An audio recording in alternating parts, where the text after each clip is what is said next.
Hello, everyone. I'm Brenda. My sister-in-law, Kathleen, has been a tremendous support in my life, and it was she who encouraged me to share my story with you today. Kathleen and I have always been close, especially since we worked together before I met my wonderful husband, Larry, through her. I'm deeply grateful to Kathleen for playing Cupid because Larry and I have built a beautiful life together. However, while Kathleen and Larry are incredible individuals, my relationship with Larry's mother, Grace, has been quite the opposite. From the moment we met, Grace made her disdain for me clear, creating a strain in our relationship that even Larry struggled to ease.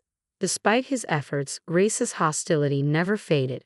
Things escalated at our wedding when Grace wrongly accused me of ruining her dress, an incident that caused friction between Larry and me.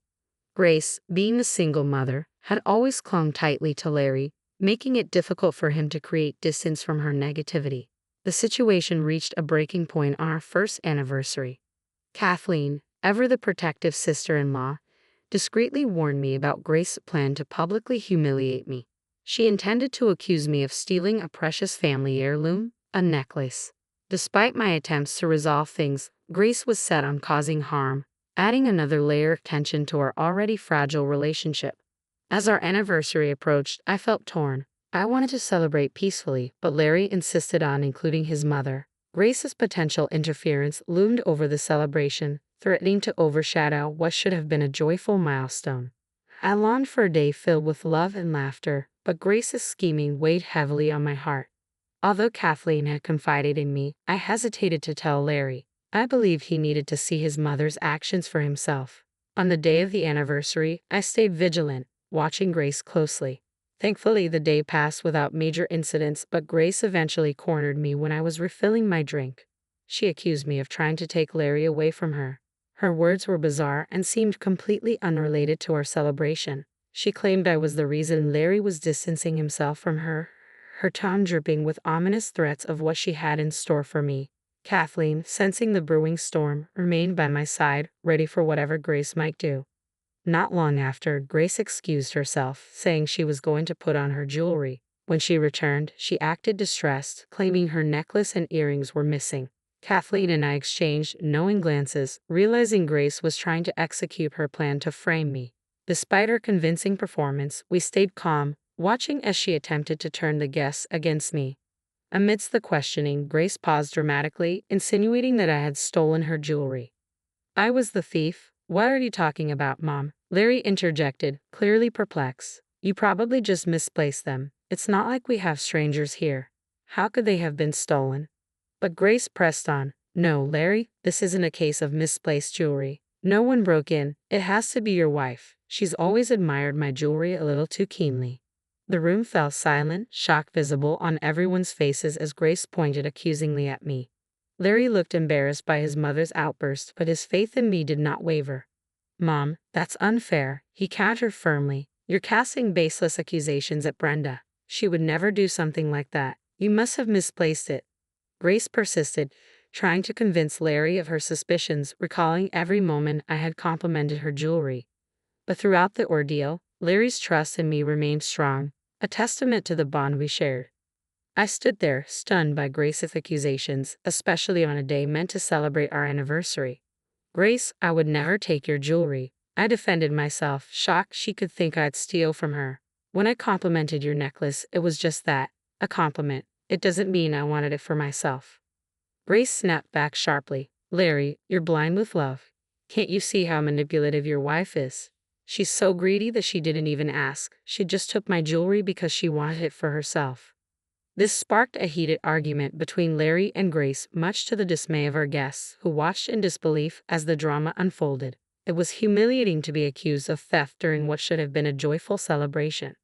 Staying composed, I turned to Grace and spoke firmly. You have no right to accuse me of something so outrageous in my own home. To claim I would stoop to theft is beyond insulting. I respect myself far too much to engage in what you're describing. Grace, undeterred, fired back. Don't play the innocent, Brenda. I saw you last night, sneaking into my room. You came out acting suspiciously. And now it all makes perfect sense, Grace insisted, utterly convinced of her own narrative. Grace, you're making wild accusations without a shred of evidence. I counter firmly. You have no proof, and it's wrong to tarnish my reputation based on nothing. Who knows what you've done with your jewelry? You can't just blame me. If you think I'm lying, then let's check your room. I'm certain we'll find my jewelry there, Grace proposed, her voice filled with conviction. We have witnesses here. Let's see for ourselves. Larry, it's inappropriate and disrespectful to invade our privacy based on mere suspicions, I protested. We can't allow your mother to keep pushing this. If we give in now, everyone will doubt my integrity forever. The tension was thick, and it was clear something needed to be done to resolve the situation without compromising our dignity. As difficult as it was, I knew we had to clear the air and prove my innocence without escalating the conflict. Larry stood in the middle, torn between his loyalty to his mother and his trust in me. He understood Grace's frustration but also knew how serious her accusations were. With no proof to back her claims, it was a dangerous line to cross.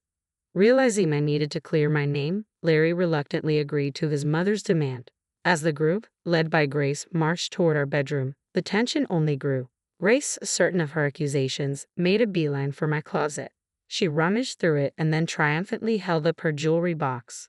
Look, Larry, I found my jewelry in your wife's closet. See? She did steal my things. She's greedy and jealous. No, this can't be, Larry said, clearly conflicted but still supportive. I know my wife. She wouldn't steal from you. I don't understand how your jewelry ended up there. Brenda, you didn't take this, right? Of course not, Larry. You know I'm not a thief, I replied, keeping my voice steady despite the chaos. Oh, really, Brenda? Grace sneered. Then explain how my other jewelry set ended up in your closet, too. You can't wiggle your way out of this one. You should have just confessed and returned my things.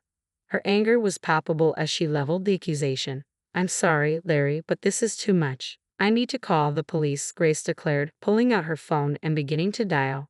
Her action sent waves of shock and whispers through the guests as the situation spiraled out of control. I remained composed, despite the crushing humiliation and the harsh whispers rippling through the room as we waited for the police. Grace continued her tirade, labeling me a gold digger and turning to Larry. This proves it, Larry. I told you Brenda was no good. You need to see the truth and divorce her. No one wants a thief in the family. The situation felt like a nightmare as I stood there, holding on to my dignity amid the false accusations. I knew this moment would test everything Larry and I had built together. As the reality of the police arriving loomed closer, Grace remained unwavering in her belief that I would soon be arrested. Larry, however, expressed doubt. Mom, I don't think calling the police was the right move. You might not like how this unfolds. What do you mean, Kathleen? Grace snapped, her confidence unshaken. I couldn't just stand by and let Brenda get away with this. People who commit crimes need to be held accountable without mercy, or they'll keep doing it. I think Kathleen is right, Mom, Larry interjected, trying to defuse the situation. Calling the police could backfire on you, but now that it's done, there's no turning back. How could this possibly turn out worse for me when Brenda is the one who committed the crime? Grace retorted, eager to see her version of justice unfold. At that moment, despite the gravity of the situation, I couldn't help but laugh. Kathleen smirked and shook her head, knowing something Grace didn't. The room grew tense as everyone stared at me, confused, wondering why I would be laughing while supposedly about to be arrested. Once I regained my composure, I turned to Grace. You know, Grace, it's fascinating how meticulously you plotted to frame me as a thief. What do you mean? You were the thief. You stole my jewelry. Grace shot back, her face flushed with indignation. Oh, come on, Mom. Have some decency, Larry said, his frustration evident. We all know Brenda didn't steal your jewelry. This has been a setup from the beginning. Kathleen's sudden declaration shocked everyone, including Grace, who for the first time appeared nervous. What are you talking about, Kathleen? I haven't done anything. If anyone's a thief, it's Brenda. Quit the act, Grace, Kathleen said firmly. You thought you could frame her, but I found out. I warned Brenda you try to pull something like this. Your scheme to trap her, it's over. I confronted her directly, and the entire atmosphere shifted as the truth began to unravel. Grace's plot wasn't just an attack on me. It was an assault on the trust and harmony of our family. Even before the party began, I'd sensed something was off, but her accusations during the heated exchange shocked everyone. How dare you suggest that? You're manipulating my child, making her say things without any proof, Grace fumed, her voice rising. Larry stood by me. Mom, We didn't have proof before, but now we do. The urgency to clear my name surged within me. Grace, flustered, demanded, "What are you talking about, Brenda? What proof could you possibly have?" Her panic became obvious as I calmly mentioned our home security system. "Did you forget our house is equipped with cameras?" I asked, watching as the color drained from her face. Grace's confidence began to crumble. Perhaps she assumed the cameras were only outside, unaware that her actions inside the house could also be recorded. Larry, catching on, added, "That's right. I almost forgot about the cameras too. We've got them in the hallways, clear views of every room from the outside. We can check the footage and see the truth." "Why do we need to check the cameras?" Grace's voice wavered, tinged with desperation. "I'm your mother, Larry. I'm telling you Brenda stole from me. We shouldn't need to prove anything else." "No, Mom," Larry responded firmly. "I thought you wanted to get to the bottom of this. I don't believe for a second that Brenda is a thief. If you're so sure, we should look at the footage together. I need to see for myself if what you're claiming is true. Otherwise, I can't believe it." Despite Grace's best efforts to stop us, I pulled up the footage on my phone. The room tense as everyone prepared to watch the events unfold, the truth about to be revealed. As the tension mounted, the police arrived. Briefed by the crowd, they quickly assessed the situation. Grace wasted no time approaching them, pointing directly at me. "Officers, you need to arrest my daughter-in-law, Brenda. She's a criminal. She stole my jewelry. We found it in her closet. Arrest her now." But I was ready. "I don't think so, Grace," I said, steeling myself for what was to come. I turned to the officers, interjecting firmly, "I have proof that my mother-in-law set me up and is making false claims against me." One officer asked, "Do you have solid evidence against her?" "Yes, I do," I replied confidently. "My home is equipped with security cameras, and here is the footage from yesterday." I handed my phone to the officers, and they began reviewing the video. Larry and the others watched closely as well. The footage clearly showed Grace taking her jewelry box from her room and entering mine while I was out. Moments later, she reappeared without the box, confirming she had deliberately planted it in my closet to frame me. The revelation stunned everyone, especially Larry, whose expression shifted to one of anger and disbelief. "Mom, how could you do this?" he demanded, his voice thick with frustration. "Brenda has been nothing but kind to you, and you stabbed her in the back like this. What is wrong with you?" Grace, now panicked and tearful under her son's piercing gaze, attempted to explain. "Larry, please let me explain." "No. Just no." Larry cut her off sharply. "I don't want to hear it, Mom. I'm done. I'm so done with how you tried to destroy my wife's life and reputation on our anniversary. I will never forgive you for that. I can't believe how low you stooped. I'm ashamed to have a mother like you, and I don't think I want any contact with you from now on." Larry's words hit Grace like a sledgehammer. Kathleen, who had warned about this possibility, nodded in agreement, her concerns now fully validated. The police, having reviewed the footage, realized the accusations against me were unfounded, confirming my innocence. One officer turned to me. "Ma'am, you have the right to file a formal complaint against your mother-in-law for making these false accusations."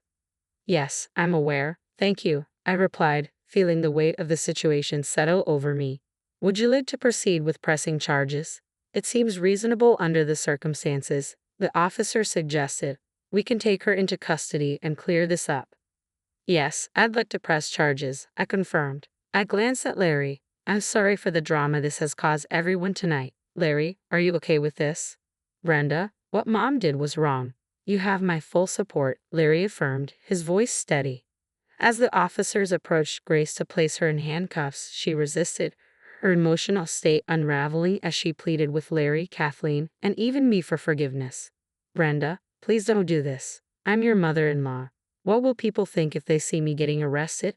Her desperate pleas fell on deaf ears. I remember how eager she had been earlier to see me in the same position. "You didn't care about public opinion when you called the police on me," I said, my voice calm and resolute.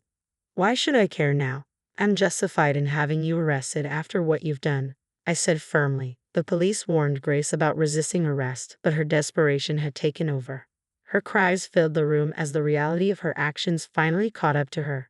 The family stood by, a mix of relief and sadness in their eyes, knowing this was a necessary step toward restoring peace and trust. "I'm sorry, Brenda. I shouldn't have done this. Look, we're family. We can solve this ourselves. There's no need to involve the police, Grace pleaded, her voice trembling with desperation. Her earlier words echoed in my mind, stark against her current plea for leniency. Grace, you once said that criminals shouldn't be spared because they might become worse. Now, seeing how you could easily become a menace to society, I feel it's my duty as a concerned citizen to ensure you face the consequences of your actions, I replied, mirroring her own logic back to her. Grace looked utterly shocked as I repeated her statement. She continued to sob and mumble apologies, but her words did little to sway anyone in the room. The guests murmured their disapproval, and the police officially moved to take her into custody. Larry and I accompanied the officers to the station to file a formal report, while Kathleen stayed behind to manage the aftermath of the evening's drama. As we reached the station, preparing to document everything officially, I paused, wanting to make sure Larry was still comfortable with the decision. Larry, are you sure you're okay with this? If you're uncomfortable with filing the report, we can reconsider, I offered, giving him a chance to back out. No, Brenda, we're not turning back on this. We need to file the report, Larry said firmly. I failed to protect you from my mother's actions. She was about to ruin your life, and I can't overlook that. You know I never doubted you for a second, right? I know, Larry. It's not your fault. Your mom's choices are her own, I reassured him, understating the emotional turmoil he was going through. Larry's love for his mother made the reality of her actions even more painful. Despite this, he stood by me, acknowledging that this step was necessary to protect our future and ensure that such behavior wouldn't happen again. As I finalized the report, Larry made a firm decision to keep Grace out of our lives permanently. To help heal the strain this had placed on our relationship, we had agreed to start couples counseling, strengthening our bond and learning to navigate our marriage dynamics with greater understanding. Despite the turmoil, Larry and I returned to our anniversary celebration. The food was ready, our friends and family were still gathered, and there was a renewed sense of support. We saw no reason to let one person's actions ruin our day. It was, after all, our anniversary, and we decided to continue the festivities, enjoying ourselves with those who truly cared. Even Kathleen had a wonderful time, sharing in the joy and laughter that filled the room. Meanwhile, Grace, my mother-in-law, faced the consequences of her actions in jail. Ultimately, she chose not to let the case go to trial and agreed to a settlement through my lawyer, which provided me with a substantial sum in compensation. Though she avoided a court case, I hope this experience will prompt her to reflect on her behavior. Since then, Larry, Kathleen, and I, along with several other family members, have cut ties with Grace completely. Some family members were hesitant to block her immediately, likely out of fear she could stir up more discord. However, distancing ourselves from her has brought peace. Larry and I have seen significant improvements in our marriage. The counseling has helped us rebuild with greater teamwork and understanding, and we are now looking forward to our next chapter together. We're expecting our first child. We've decided to keep our new family safe, ensuring Grace will have no involvement in our child's life. This decision has brought a new sense of stability and peace as we prepare for the future as a family.